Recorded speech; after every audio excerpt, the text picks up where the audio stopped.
अस्सलाम वालेकुम। University of पादवा ने बहुत बड़ी एडवर्टाइजमेंट की है। वेरी ह्यूज एडवर्टाइजमेंट जो है ना यूनिवर्सिटी ऑफ पादवा ने की है। ये तकरीबन 500 स्कॉलरशिप डिफरेंट डिसिप्लिन्स में इसने अनाउंस की है। और स्क्रीन पे आप देख सकते हैं कि इनकी ये जो डेडलाइन है ये 13 मई 2025 है। तकरीबन एक महीना है आप लोगों के पास। और पादवा जो है ये वेनिस के पास है। वेनिस और बोलोनिया के दरमियान में है, बल्कि वेनिस के ज़्यादा करीब है। तो आप वीकेंड पे जो है ना हर वीकेंड पे वेनिस जा सकते हैं, इतना करीब है वेनिस के। और बोलोनिया से थोड़ा सा दूर है। अच्छा, तो इस वीडियो में मैं आप लोगों के साथ डिस्कस करूंगा कि ख़ास तौर पर इनकी इस इवोल्यूशन क्राइटेरिया के बारे में आप लोगों के साथ डिस्कस करूंगा और आपको कुछ टिप्स और ट्रिक्स बताऊंगा कि कैसे जो है ना आप अपनी रैंकिंग जो है ना ऊपर लेके आ सकते हैं। ठीक है। तो हम पहले तो आप लोगों को दिखाऊं थोड़ा सा कि ये कितने डिसिप्लिन कौन कौन से डिसिप्लिन है जिनमें यूनिवर्सिटी ऑफ पादवा ने एडमिशन जो है ना पीजी स्कॉलरशिप अनाउंस की है। तो ये बहुत सारे डिसिप्लिन है: animal and food sciences, astronomy, biomedical sciences, biosciences, brain, mind and computer science, clinical experimental sciences, craft sciences, development medicine, economics, management, fusion, sciences, ये कोई डिसिप्लिन इन्होंने नहीं छोड़ा। इंडस्ट्रियल इंजीनियरिंग, इंफॉर्मेशन इंजीनियरिंग, ला, कोई डिसिप्लिन ऐसा नहीं है जो इन्होंने छोड़ा। सारे डिसिप्लिन में जो है ना इन्होंने 500 प्लस 500 प्लस जो है ना स्कॉलरशिप इन्होंने अनाउंस की है। अब मैं ऐसा करता हूँ कि कोई एक डिसिप्लिन ओपन करता हूँ और आप लोगों को दिखाता हूँ कि ये जो है ना कैंडिडेट की वैल्यूएशन कैसे करते हैं और रैंकिंग कैसे बनाते हैं। तो इसको थोड़ा सा डिस्कस करते हैं। पहले तो यहाँ से देख देख लेते हैं कि इस डिसिप्लिन में ना एनिमल एंड फूड साइंसेज में कितने टोटल स्कॉलरशिप है। टोटल 8 स्कॉलरशिप है और 4 जो है ना यूनिवर्सिटी फंड कर रहे हैं, scholarship funded by the university. एक जो है ना इस पर्टिकुलर प्रोजेक्ट के ऊपर है और दूसरा स्कॉलरशिप जो है ना इस पर्टिकुलर प्रोजेक्ट के ऊपर। ठीक है। तो जो प्रोजेक्ट बेस्ड पोजीशन होता है उसमें आप कोशिश करें कि उस प्रोजेक्ट से रिलेटेड आपका रिसर्च एक्सपर्टीज होनी चाहिए। आपका रिसर्च जो है ना इससे रिलेटेड होना चाहिए। और जो यूनिवर्सिटी फंड कर रहे हैं उसमें अगर आप उसमें आप कोई भी प्रपोजल आपको कोई भी एरिया है तो आप जो है ना अप्लाई कर सकते हैं। फिर वो जो है ना बाद में अगर आपका आइडिया उनको पसंद आ गया तो वो फिर बाद में जो है ना वो चेंज कर लेते हैं, वो मसला नहीं होता। लेकिन जो प्रोजेक्ट बेस्ड पीजी होती है उसमें आपका प्रोजेक्ट से रिलेटेड एक्सपीरियंस और डिग्री और रिसर्च जो है ना वो होना ज़रूरी होता है। ठीक है। तो चलिए इसको देखते हैं कि ये इवोल्यूशन कैसे करते हैं। ये देखें, ये क्वालिफिकेशंस को 40 मार्क्स दे रहे हैं। मैं आपको एक और बताऊं कि हर डिसिप्लिन में इस यूनिवर्सिटी ये यूनिवर्सिटी जो है हर डिसिप्लिन की जो है ना इवोल्यूशन क्राइटेरिया वो डिफरेंट है। ये एनिमल एंड फूड साइंसेस का ये क्वालिफिकेशन को 40 मार्क्स दे रहे हैं।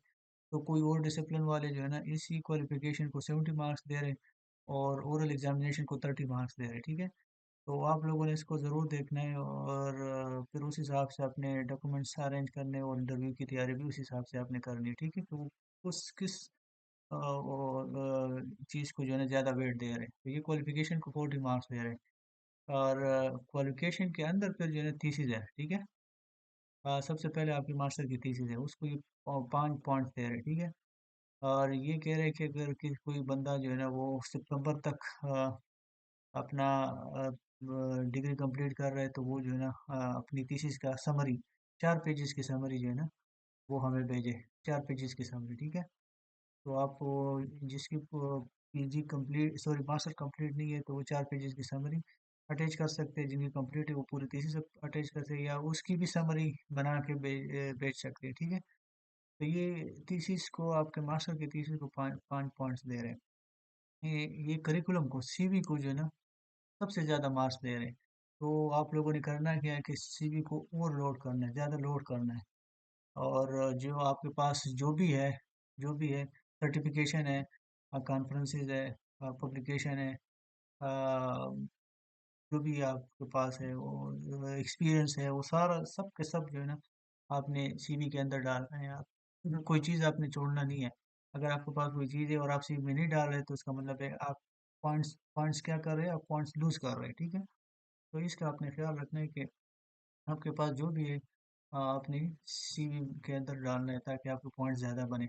और दूसरी बात ये कि इन्होंने ना यहाँ पे इसके ऊपर अगर आप जाए चले देख लेते हैं, इन्होंने अपना एक फॉर्मेट दिया हुआ है सीवी बनाने का, ठीक है। इसको हम नीचे आते हैं तो यहाँ पे कहीं पे होगा ये लिखा हुआ है सीवी।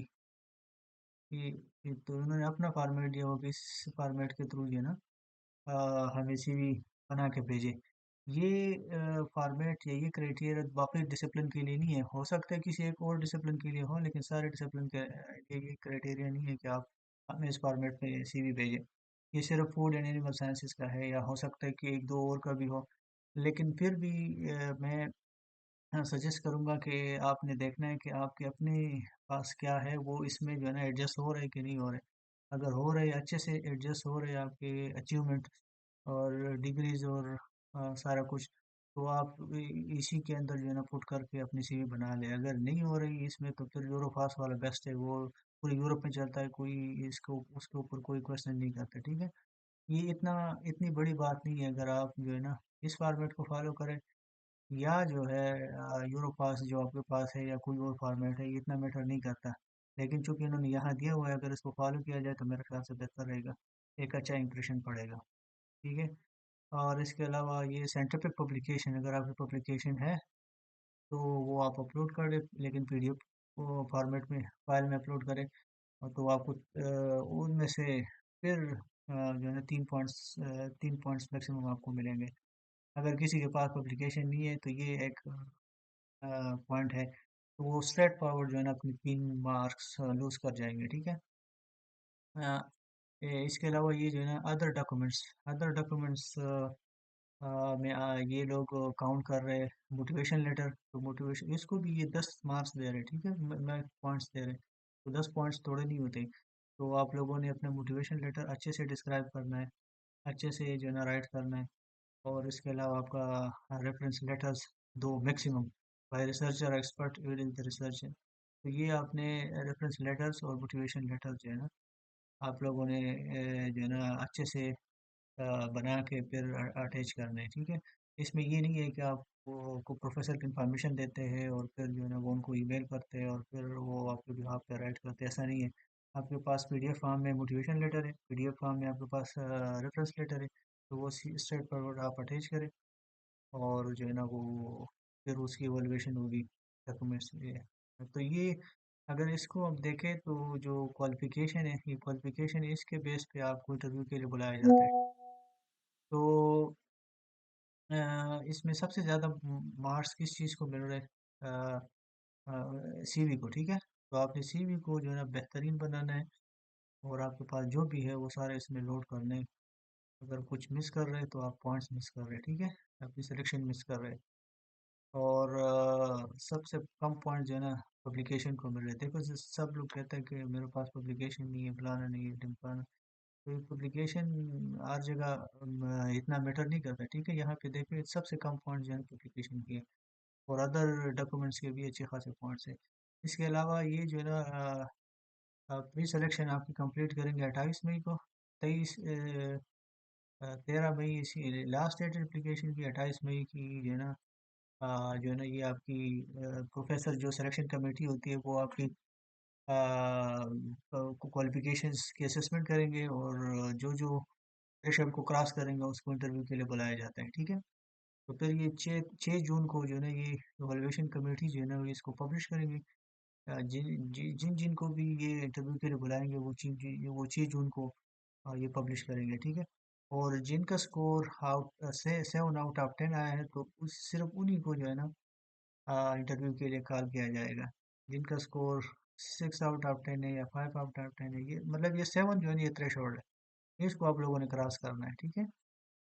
7, 8, 9, 10, तो उन लोगों को सिर्फ उन लोगों को इंटरव्यू के लिए बुलाया जाएगा, ठीक है। और इसके अलावा फिर ओरल एग्जाम जो इंटरव्यू होता है वो आप लोगों का 16 जून को होगा, ठीक है। और ये कह रहे हैं कि ये कंटिन्यू भी हो सकता है कैंडिडेट ज़्यादा हो तो 16 जून को वो सारे कैंडिडेट का इंटरव्यू ना करे, तो फिर 17 जून को भी कुछ लोग जा सकते हैं, ठीक है। और जो